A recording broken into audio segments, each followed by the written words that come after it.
네, 참 예수님 사랑합니다. 네, 벌써 이렇게 18번째, 19번째 이렇게 돼 있는데 가톨릭 교회 교리서에서 어떤 때는 댓글을 써주셔서 조금 어렵다라고 하는 분도 있고 쉽다라고 하는 분도 있는데 사실은 어디에 맞히긴 어렵지만 그래도 나름 가톨릭 교회 교리서를 한번 쭉 처음부터 끝까지 쭉 한번 이렇게 훑어본다라는 의미가 있고 제가 좀 읽고 함께 하는데 가톨릭 교회 교리서의 특징은 이 항목별로 돼 있는데 항목의 한 주제가 끝나면 간추림이다 해가지고 그 주제에 대해서 이렇게 좀 간추려 놓은 내용들을 있습니다. 그래서 오늘은 68항부터 73항까지 하나님이 당신이 드러냈던 즉 계시에 대한 부분, 인간을 만나러 오신 하느님, 즉 우리에게 오신 하느님이 당신을 드러냈다는 거죠. 우리에게 드러내서 우리에게 오셨다라는 것을 말하는데 거기에 대한 것을 좀 이렇게 간추림에 대한 내용을 좀 읽고 간단한 설명을 함께 이해할 수 있도록 설명을 함께 하도록 하겠습니다. 먼저 제가 하는 가톨릭교회 교리서 방법은 앞에서부터 처음부터 끝까지 읽을 필요가 전혀 없습니다. 왜냐하면 그냥 지금 이렇게 몇 번째다라는 것을 18번째, 17번째 아무데나 열어보면 거기서부터 보면 시작하는 것이 거의 다 같은 내용이니까 같이 보시면 되겠습니다. 68항 하나님께서는 사랑으로 당신을 계시하시고 당신 자신을 인간에게 내어주셨습니다. 이처럼 하나님께서는 자신의 삶의 의미와 목적을 묻는 인간의 질문에 결정적이고도 풍부한 답을 주십니다. 하느님께서는 업적과 말씀을 통하여 점진적으로 당신 신비를 알리시어 인간에게 당신을 계시하셨습니다. 70항 하느님께서는 피조물을 통하여 당신 자신에 대한 증거를 보여주셨으며 더 나아가서 우리 원조에게 당신 자신을 보여주셨습니다. 하느님께서는 그들에게 말씀을 건네셨고 그들이 죄를 지은 뒤에는 구원을 약속하셨으며 그들과 계약을 맺으셨습니다. 71항 하느님께서는 당신과 살아있는 모든 존재 사이에 영원한 계약을 놓아 맺으셨습니다. 이 계약은 세상 끝날까지 지속될 것입니다. 72항 하느님께서는 아브라함을 선택하시어 그와 그 후손들과 계약을 맺으셨습니다.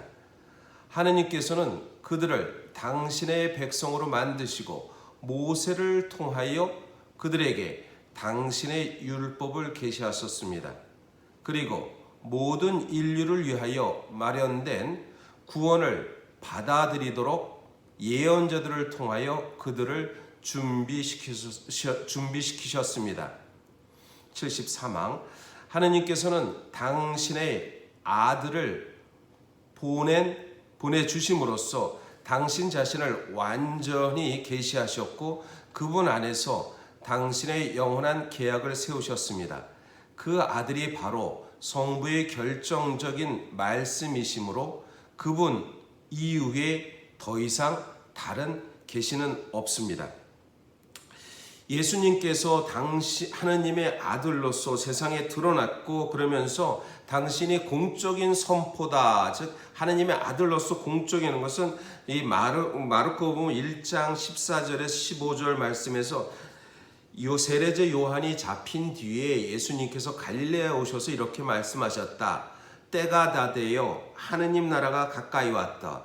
회개하고 복음을 믿으시오 라는 선포를 이렇게 하십니다. 그것이 사실 그리스도 하느님의 아들로서 선포된 공적 계시의 말씀인데 때가 다 됐다. 즉 구원의 때입니다. 때라는 것은 시간이죠. 시간은 한처음 하느님께서 한처음도 시간입니다.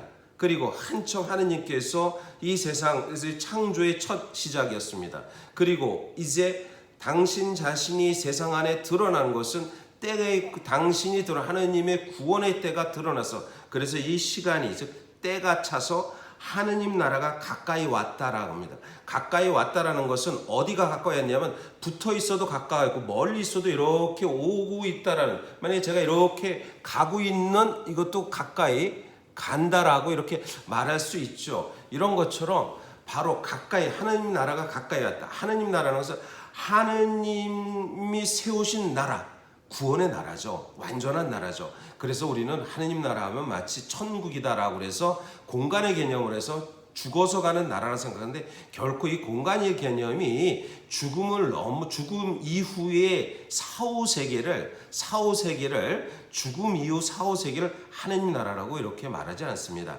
하느님 나라는 왜냐하면 알파요 오메가, 처음이며 마침이고, 그리고 과거고 현재고 미래고, 그리고 현재 우리가 살아가고 있는 이 삶도, 그리고 우리가 저 넘어서 우리가 어디서 왔는지 저 너머의 그 삶도, 그리고 지금 우리가 여기서 사는 삶도, 우리가 앞으로 어떻게 될지 갈 수 있는 마치 죽음 이후의 삶도, 모든 것이 다 하느님 나라라고 이렇게 말할 수 있습니다. 그래서 이것이, 그래서 하느님 나라의 체험은, 하느님 나라 지금 여기서 우리가 느끼는 기쁨이 있으면 하느님 나라에 있습니다. 여기서 우리가 지금 지옥 같고 삶이 모든 고통의 모습이라면 결코 하느님 나라라고 말할 수가 없습니다. 하느님 나라 가까이 왔다. 예수 그리스도의 구원을 시작되는 것이 하느님 나라라는 것을 말씀해 줍니다. 그것이 하느님 나라 가까이 왔다. 그래서 예수님께서는 때가 다돼 하느님 나라가 가까이 왔다라고 하고 당신 자신의 구원의 모습을 보입니다. 그래서 회개하고 복음을 믿으시오라고 말하는 것입니다. 회개하고 복음을 믿으라는 것은 회개라는 것은 우리의 잘못, 죄에 대한 뉘우침이, 내가 반성한다, 내가 잘못했다라는 것이 회개가 아닙니다. 회개라는 것은 사실은 히라버로 이렇게 하면 메타노이아라고 말하는데요. 메타는 돌아서다, 노이아는 마음입니다. 마음을 돌아서는 겁니다. 마음을 돌아는 것은 우리가 눈길이 있잖아요. 눈을 어디다 보느냐에 따라서 이렇듯이 마음의 길을 내가 다른 것에 있었다면 하느님 쪽으로 돌아서라라는 것이 회개입니다. 그러니까 회개는 긍정적인 부분이죠. 하느님과 멀리 있고, 그리고 이스라엘 백성이 구원 사건 안에서 그러나 자신들이 잘못하고 자신들이 죄를 짓고, 그리고 하느님과 맺은 계약을 파기하고, 그래서 하느님께 나에게 돌아와라. 그것이 회개의 마음입니다. 우리도 마찬가지잖아요.